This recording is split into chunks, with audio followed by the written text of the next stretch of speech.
Assalamualaikum warahmatullahi wabarakatuh. Alhamdulillah kita sudah ada di pertemuan kedua ya. Di pertemuan kedua kali ini kita akan belajar bersama-sama tentang hakikat filsafat Islam. Definisinya, objeknya, metodenya, kegunaannya, dan hubungannya dengan filsafat Yunani. Kenapa kita perlu mengetahui hakikat filsafat Islam?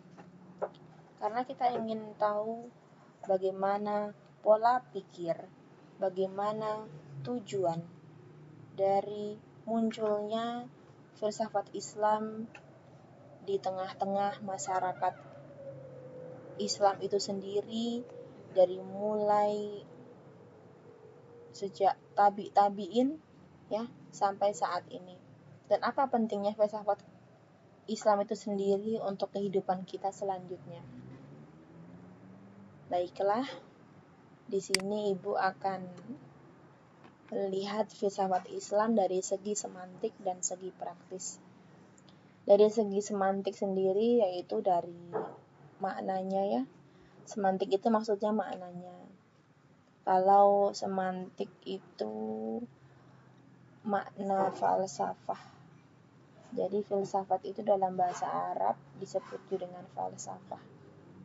Sedangkan orang yang berfilsafat disebut juga dengan filosof. Seperti itu.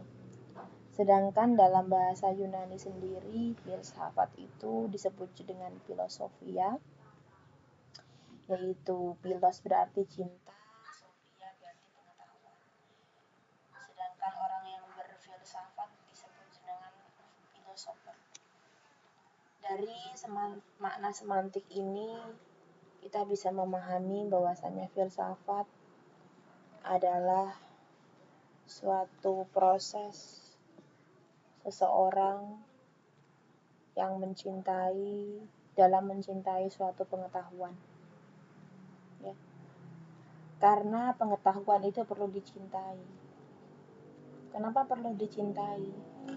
Dengan cintanya kita kepada ilmu pengetahuan, maka bisa membawa kita menjadi seseorang yang lebih bijak, seseorang yang lebih mengetahui hikmah di balik segala sesuatu, menjadi seseorang yang mempunyai tujuan hidup yang sebenarnya, sehingga seorang filosofer, yaitu seorang yang pecinta pengetahuan, dia menjadikan pengetahuan menjadi tujuan hidupnya, dan dia selalu mengabdikan diri pada pengetahuan. Karena pada hakikatnya ketika seseorang mencintai suatu pengetahuan, maka seluruh kehidupannya didasari atas suatu kebenaran, didasari atas sesuatu hal-hal yang membawa dia kepada kebahagiaan. Karena kebenaran selalu membawa seseorang ke dalam suatu kebahagiaan. Jadi, siapkah Anda, teman-teman di sini, menjadi seorang filosofer? Menjadi seorang filosofer itu sangat menguntungkan ya. Kenapa menguntungkan? Karena seorang filosofer adalah seorang yang pecinta pengetahuan. Hidupnya tidak akan puas ataupun tidak akan menerima hal atau segala sesuatu apa adanya. Dia ingin menggali dan terus menggali sampai dia mengetahui kebenaran yang sesungguhnya. Sehingga dia benar-benar seseorang yang akan bisa mengambil hikmah dan kebijaksanaan tentang arti suatu kebenaran. Ini menurut segi semantiknya. Sedangkan menurut segi praktisnya, filsafat adalah alam pikiran, alam berpikir. Berfilsafat berarti berpikir secara mendalam. Jadi tidak semua orang diartikan berpikir sebagai berfilsafat. Karena tidak semua orang berpikir secara mendalam. Hanya orang-orang yang berfilsafatlah yang berpikir secara mendalam. Berpikir secara sungguh-sungguh. Benar-benar berpikir tentang arti suatu kebenaran. Sehingga kebenaran yang dimilikinya adalah kebenaran hasil dari suatu proses yang sangat panjang. Proses tentang pencapaian pemikiran yang sedalam-dalamnya. Karena dia mengetahui sebab dan akibat. Karena dia mengetahui pangkal suatu kebenaran. Sehingga dia berusaha akan mengorek, mencari-cari segala sumber ilmu pengetahuan demi mencapai, demi berproses dalam pemikiran dia yang sedalam-dalamnya. Bisa dipahami? Baiklah. Sebelum kita memasuki pada filsafat, hakikat filsafat Islam, kita akan belajar dulu bagaimanakah arti filsafat secara umum yang dituangkan oleh Plato dan teman-temannya. Plato sendiri mengartikan bahwasanya filsafat adalah pengetahuan tentang segala yang ada. Pengetahuan kebenaran tentang segala yang ada. Itu menurut Plato. Sedangkan menurut Aristoteles mengatakan bahwasanya filsafat adalah ilmu pengetahuan yang meliputi kebenaran. Segala ilmu pengetahuan yang meliputi kebenaran. Sehingga dia harus mengetahui sebab dan asas segala sesuatu. Sedangkan menurut Marcus Tullius Cicero mengatakan bahwasanya filsafat adalah pengetahuan tentang sesuatu yang maha agung. Sesuatu yang maha segalanya. Dan bagaimana usaha-usaha kita untuk mencapainya. Al-Farabi, seorang filosof Islam, mengatakan bahwasanya filsafat adalah ilmu pengetahuan tentang alam maujud yang bertujuan menyelidiki hakikat yang sebenarnya. Usaha kita untuk mengetahui hakikat segala sesuatu di alam raya ini. Hakikat sebenarnya. Ini milik siapa? Untuk apa diciptakan dan lain sebagainya. Immanuel Kant berpendapat bahwasanya filsafat adalah pangkal segala pengetahuan. Ilmu pokok segala pengetahuan.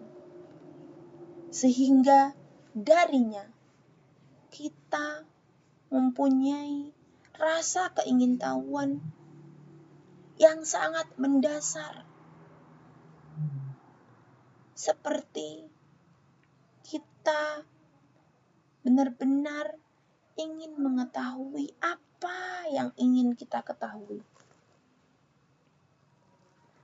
Kita ingin mengetahui apa yang benar-benar boleh kita kerjakan. Dan kita ingin mengetahui sampai di manakah harapan kita itu. Dan lain sebagainya. Karena ini menjadi ilmu pangkal dalam mengetahui segala sesuatu. Kemudian Profesor Dr. Fuad Hasan mengatakan bahwasanya berfilsafat adalah suatu ikhtiar untuk berpikir secara radikal. Maksudnya radikal di sini apa? Tentang suatu gejala dari akarnya, tentang suatu hal yang hendak dipermasalahkan. Sehingga akal kita setelah mengetahui akar suatu masalah, maka kita akan bisa menyimpulkan dengan kesimpulan-kesimpulan yang bersifat universal, yang bersifat umum. Itu adalah definisi filsafat menurut Profesor Dr. Fuad Hasan. berpikir secara mendasar tentang suatu hal dari akarnya sampai pada kita bisa menyimpulkan secara universal.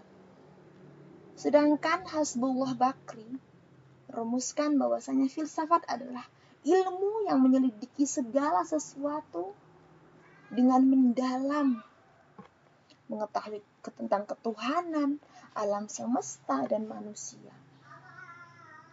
Itulah rumusan dari filsafat menurut Hasbullah Bakri.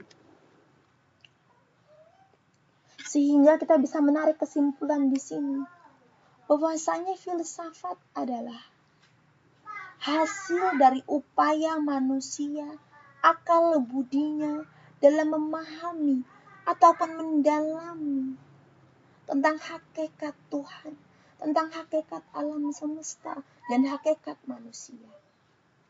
Ibu ulangi, filsafat adalah proses berpikir yang dimiliki manusia. Berpikir secara mendalam tentang hakikat Tuhan, hakikat alam semesta, dan hakikat manusia itu sendiri. Bisa dipahami?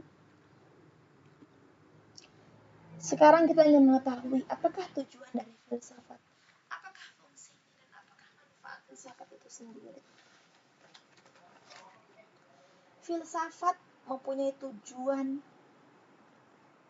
yaitu pengertian dan kebijaksanaan. Maksudnya pengertian di sini, kita ingin mencapai suatu pengertian, pemahaman yang sebenar-benarnya. Dan akhirnya setelah kita mencapai suatu kebenaran yang sebenarnya, pengertian yang sebenarnya, maka kita akan menaiki level pada suatu kebijaksanaan, yaitu wisdom. Semakin kita mengerti, pasti semakin kita bijak. Kemudian tujuan selanjutnya adalah dengan berfilsafat kita akan mempunyai ketenangan berpikir dan mempunyai kemantapan hati. Semakin dia berfilsafat, semakin dia tenang. Semakin dia berfilsafat, semakin dia mantap. Walaupun di depannya dia menghadapi maut, tapi hatinya tetap tenang. Hatinya semakin mantap. Kurang lebih seperti itu. Tujuan filsafat sendiri adalah mencari hakikat kebenaran. Secara logika, kebenaran sesuai alam pikiran. Secara etika, kebenaran sesuai dengan perilaku. Secara metafisika, kebenaran tentang hakikat keaslian asal dari segala sesuatu. Sedangkan fungsinya, fungsi daripada pasti filsafat itu mempunyai fungsi ya. Fungsinya itu salah satunya adalah membimbing kita untuk hidup lebih maju. Untuk hidup lebih mempunyai pada suatu tujuan yang sebenarnya. Lebih kreatif. Menetapkan nilai dan tujuan hidup kita untuk apa sih? Sampai pada apa sih? Kenapa kita hidup? Untuk apa kita hidup? Dari manakah kita hidup? Dan sampai batas apa kita hidup? Dan lain sebagainya. Menentukan arah. Katanya kita berfilsafat, arah kita akan semakin jelas. Karena kebenaran-kebenaran selalu menggiringnya, selalu meliputinya, maka kita akan mengetahui apakah fungsi dari suatu hidup yang sebenarnya. Filsafat juga mempunyai fungsi untuk menuntun pada jalan yang baru. Menuntun pada jalan yang lebih menopang kebenaran. Dia akan beralih dari jalannya yang lama, yang tidak mengetahui arti suatu kehidupan, yang tidak mengetahui arti suatu kebenaran, maka filsafat akan menuntun dia menuju jalan yang baru, jalan yang lebih bijak, jalan yang lebih bahagia. Sedangkan manfaat dari filsafat itu adalah kita ketika berfilsafat tidak cukup, tidak puas hanya mengetahui, tapi kita akan berusaha mempraktekkan apa yang kita ketahui dalam kehidupan kita sehari-hari. Sehingga filsafat mengajarkan manusia untuk hidup lebih baik, untuk hidup lebih bahagia. Apakah kalian siap menjadi orang yang berfilsafat? Atau kalian hanya akan berkehidupan, atau kalian hanya akan menikmati hidup seperti apa adanya seperti ini? Atau akan lebih baik dan lebih bahagia? Semua itu, pilihan itu semua ada pada diri Anda semuanya.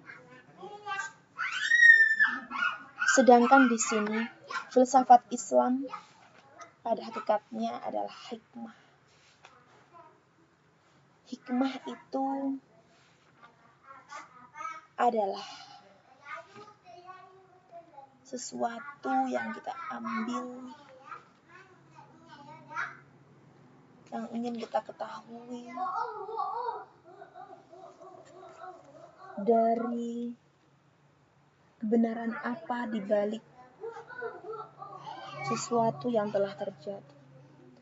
Kebenaran apa ataupun hikmah apa yang bisa kita ambil dari segala sesuatu. Karena dalam filsafat Islam itu sendiri, kita menempatkan hikmah di atas segala-galanya. Kenapa hikmah? Karena ketika seseorang memahami suatu hikmah dari segala sesuatu, maka orang itu akan lebih bijak. Maka orang itu akan lebih berpikir secara mendalam. Maka orang itu akan lebih mengetahui kebenaran di balik kebenaran.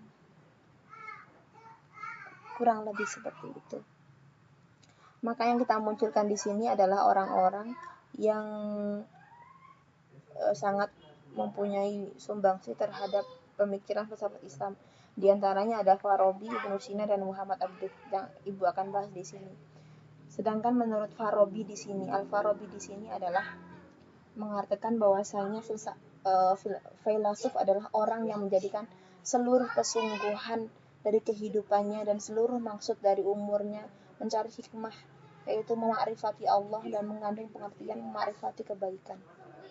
Jadi seorang filsuf adalah seseorang yang ingin mencapai makrifat pada Allah. Ya, makrifat pada Allah. Melihat sesuatu semuanya berasal dari Allah. Melihat gunung itu adalah dari Allah, dan memakrifatinya, asal muasalnya, dan mengambil kebaikan-kebaikan dari dalamnya. Karena menurutnya seorang yang benar-benar bisa mengambil hikmah atau makrifat tentang Allah, maka dia bisa mencapai pada suatu puncak keberhasilan yang nyata. Karena dia benar-benar mengenal Allah melalui apa yang dia lihat, melalui apa yang dia rasakan, dan melalui apa yang dia dengar. Masya Allah. Kemudian menurut Ibnu Sina, filsafat adalah hikmah dalam mencari suatu kesempurnaan. Kesempurnaan manusia dalam menggambarkan segala sesuatu, segala hakikat, entah itu teori atau praktek, menuju hakikat yang sempurna. Karena baginya hikmah adalah pencapaian yang nyata dari suatu kebenaran dan kesempurnaan. Maka menurut Ibnu Sina, hikmah adalah kesempurnaan. Orang yang berhikmah berarti dia orang yang telah mencapai kepada kesempurnaan, karena dia menyatukan antara pengetahuan dan kebijaksanaan yang diwujudkan dalam teori dan praktek. Bukan hanya mengetahui, tetapi juga dia bisa mempraktekkan. Sedangkan menurut Muhammad Abduh, hikmah adalah mengungkap suatu rahasia-rahasia di balik sesuatu dan bernilai manfaat yang menggerakkan dia pada suatu amal pekerjaan yang lebih bernilai, yang lebih memiliki arti, yang lebih memiliki suatu manfaat dan kebenaran. Sehingga kesimpulan yang bisa kita capai adalah orang yang berfilsafat adalah orang yang bisa menggabungkan antara teoritis dan praktis.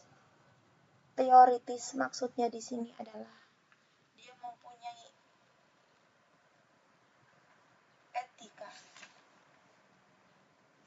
estetika, dan metafisika.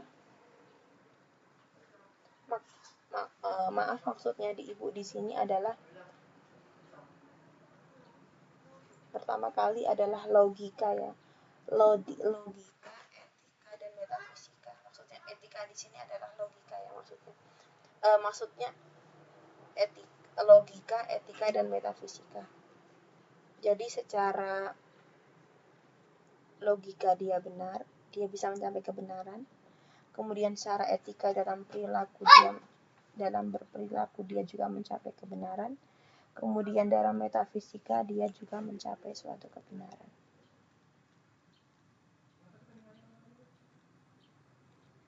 Dan praktis yaitu bentuk dari amal gaib. Maksud di sini adalah ketika logika dia secara teori sudah mencapai suatu kebenaran, otomatis orang yang bisa berfilsafat dia akan mencapai suatu amal yang baik, wujud dari filsafat yang dia miliki. Dan dalam filsafat Islam itu sendiri adalah proses aklun, proses akal dalam mencapai suatu kebenaran dalam naklun. Naklun di sini adalah Al-Quran. Ketika kita bisa memahami Al-Quran secara mendalam, maka kita sudah benar-benar berfilsafat secara Islam. Bisa dipahami? Ya, ketika kita bisa berfilsafat secara Islam, yang pasti kita bisa beramal, kita bisa menggerakkan diri kita untuk selalu mempunyai amal-amal yang baik, amal-amal yang diridhoi oleh Allah Subhanahu wa taala. Jadi filsafat di sini adalah pencapaian akal untuk memahami suatu nakal, untuk memahami suatu ajaran Islam dalam Al-Qur'an. Bisa dipahami? Objek filsafat Islam itu sendiri Tuhan, ingin mengenal Tuhan lebih dalam. Manusia ingin mengenal manusia, tentang hakikat suatu manusia, tentang hakikat suatu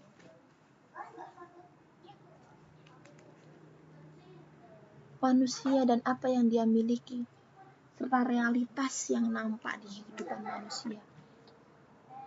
Kita ingin mengetahui realitas yang nampak pada kehidupan manusia, tentang amal-amal yang berhubungan dengan suatu kebenaran, tentang amal-amal yang berhubungan dengan suatu kebijaksanaan.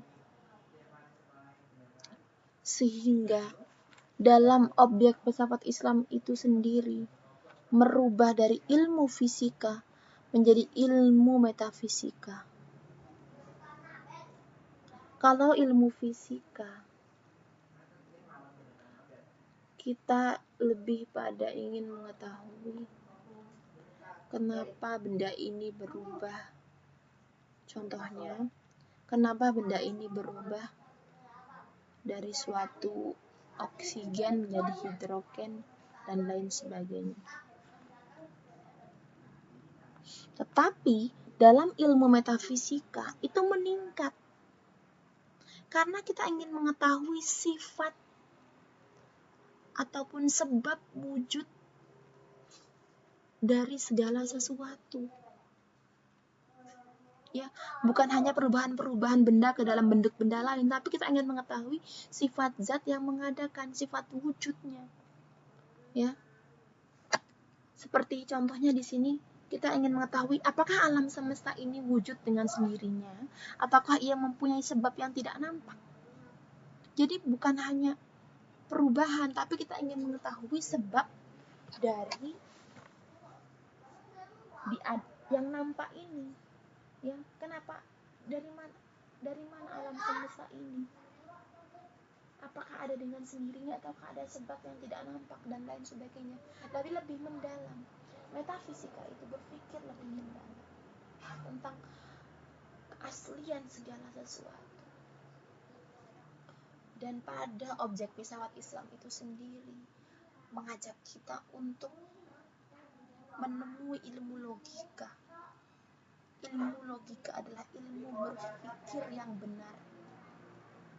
Dan juga ingin mengetahui ilmu mantik. Ya, ilmu logika itu sama dengan ilmu mantik, sama.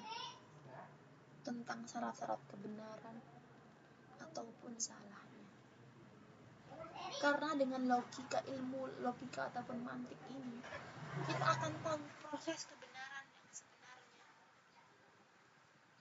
Kita akan bisa mengetahui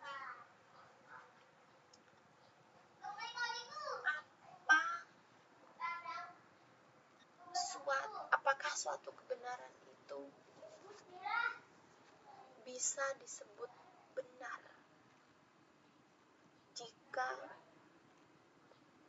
di dalamnya terbentuk proses-proses logika yang menyamainya.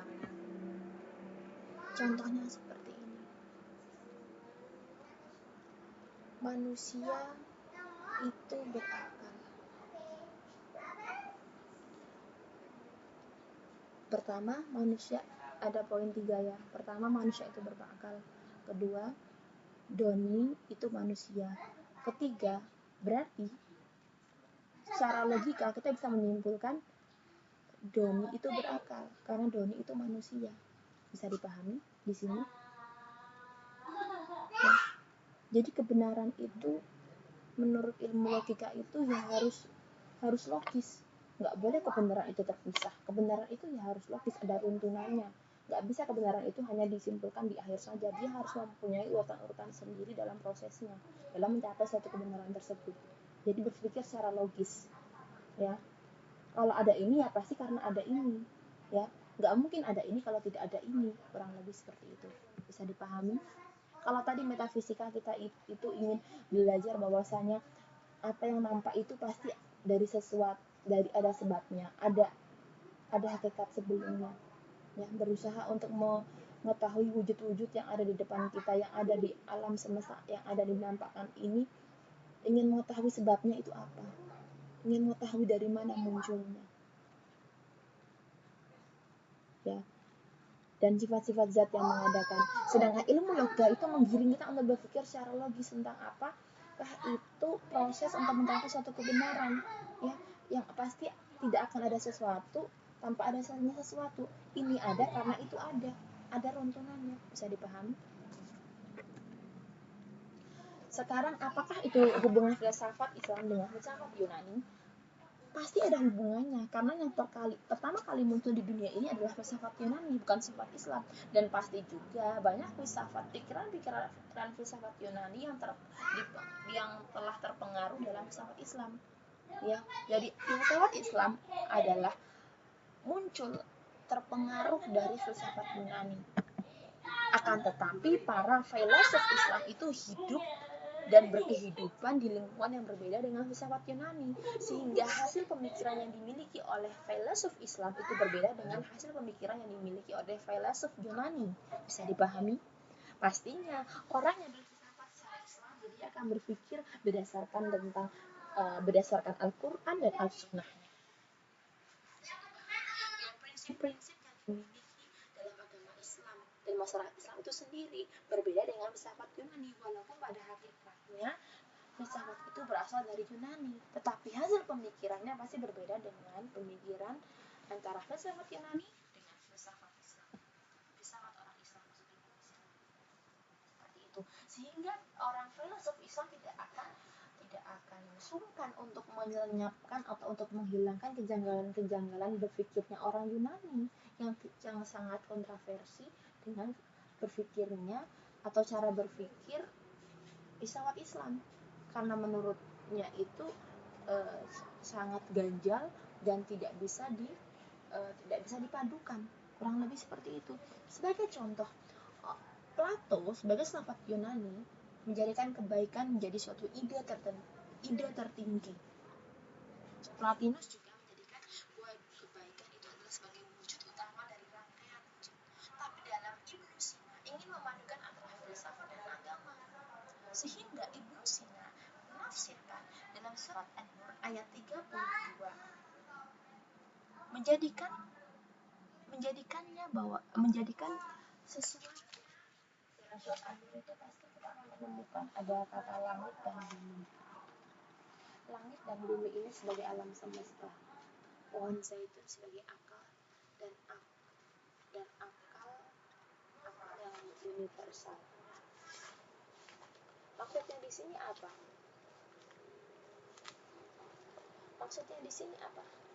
Dalam surat An-Nur ayat 32 di sini, Ibnu Sina mempunyai tafsiran bahwasanya Tuhanlah cahaya langit dan bumi. Jadi bukan kebaikan itu ide tertinggi, karena kebaikan itu adalah berasal dari Allah. Allah lah yang memberikan cahayanya itu. Bisa dipahami? Allah lah yang memberi cahaya itu, bukan ide itu sendiri, tetapi Allah lah yang memberikan cahaya pada ide tersebut. Bisa dipahami? Kemudian pohon zaitun yang ditafsirkan dalam Al-Quran ayat 32 ini merupakan kekuatan berpikir. Pohon zaitun itu yang dinaungi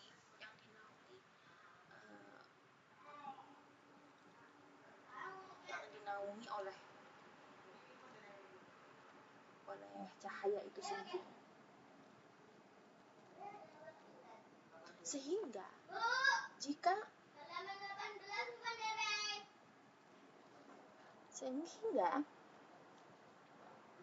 maaf kalau kalian masih bingung, Ibu akan menjelaskan sesuai dengan yang Ibu pahami ya. Kalau menurut Plato, ide kebaikan itu adalah ide tertinggi. Tetapi kalau menurut Ibnu Sina, kebaikan itu adalah semuanya berasal dari Allah. Semua berasal dari An-Nur, cahaya yang meliputi segalanya, yang meliputi semesta alam, yang meliputi apa yang ada di akal manusia. Semuanya adalah milik Allah, dari kekuasaan Allah. Ya. Itu hanyalah perumpamaan. Dalam surat An-Nur itu hanyalah perumpamaan. Di situ diumpamakan bahwasanya Tuhan adalah cahaya langit dan bumi. Perumpamaannya cahayanya bagaikan jendela, dan padanya adalah lampu. Lampu yang dijadikan dari minyak pohon keberkatan pohon zaitun. Lampu yang dijadikan dari minyak pohon keberkatan pohon zaitun. Tidak ke timur, tidak pula ke barat. Minyak pohon itu hampir bersinar, meskipun tidak tersentuh api. cahaya di atas cahaya. Dengan cahayanya, Allah menunjukkan orang yang disukainya. Allah membuat contoh-contoh kiasan untuk manusia. Allah Maha mengetahui segala sesuatu. Intinya, cahaya itu milik Allah. Intinya, cahaya itulah yang melahirkan ide tertinggi. Bisa dipahami? Karena Plato tidak mengenal Allah. Yang mengenal Allah itu Ibnu Sina. Sehingga semua yang berkaitan dengan ide tertinggi, dengan suatu kebaikan itu pasti berasal dari Allah, berasal dari cahaya Allah. Bisa dipahami? Melalui jalan penakwilan. Jadi, filsafat Islam memproses pemikiran filsafatnya melalui jalan penakwilan. Penakwilan itu bagaimana? Penakwilan itu memadukan antara kesesuaian agama dengan pemikiran-pemikiran filsafat, sehingga kita menggunakan pemaduan sinkritisme, yaitu pemaduan dua ajaran antara tabiat akal dan tabiat agama. Kita ingin menggabungkan antara tabiat akal dan tabiat agama, ya. Sehingga di sini kita sering menggunakan hukum kias dalam mencapai suatu pentakwilan. Dikiaskan, ya. Dikiaskan itu diberi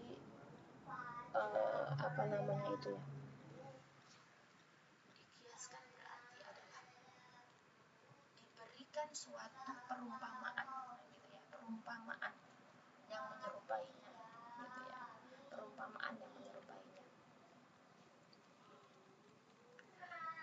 Sedangkan kaum muslimin membagi syarak menjadi 3, yaitu bagian yang harus diartikan menurut lahirnya, bagian yang harus ditawilkan, dan bagian yang harus diperselisihkan. Tidak bisa semuanya itu bisa ditakwilkan.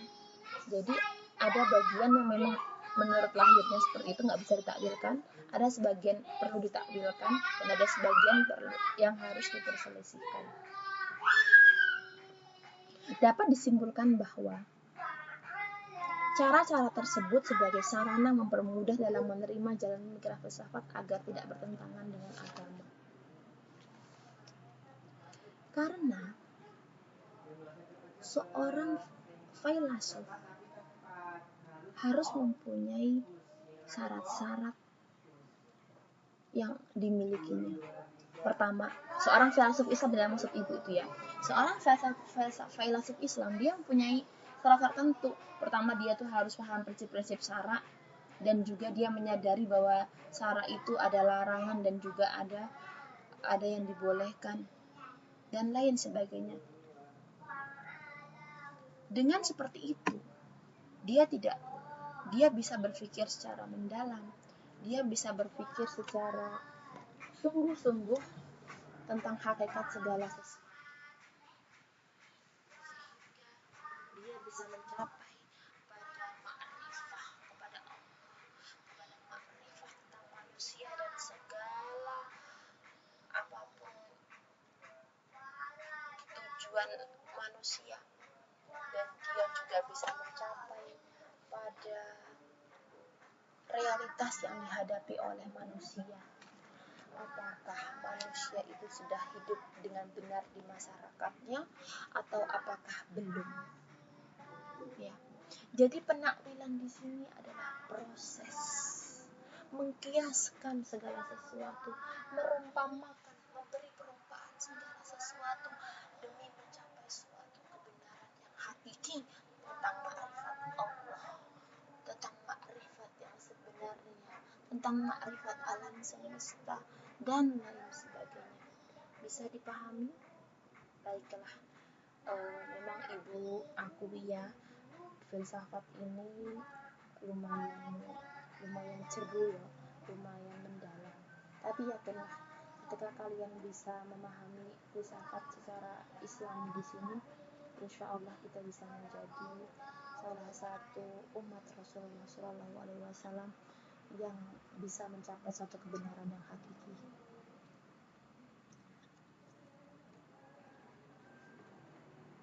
Baiklah, filsafat apa sih manfaat filsafat dalam memahami Islam? Pertama, kita bisa mencapai rumusan sempurna tentang manusia, rumusan sempurna tentang hakikat hidup manusia, dan kita bisa mencapai suatu kepribadian manusia yang utuh sesuai dengan ajaran Al-Quran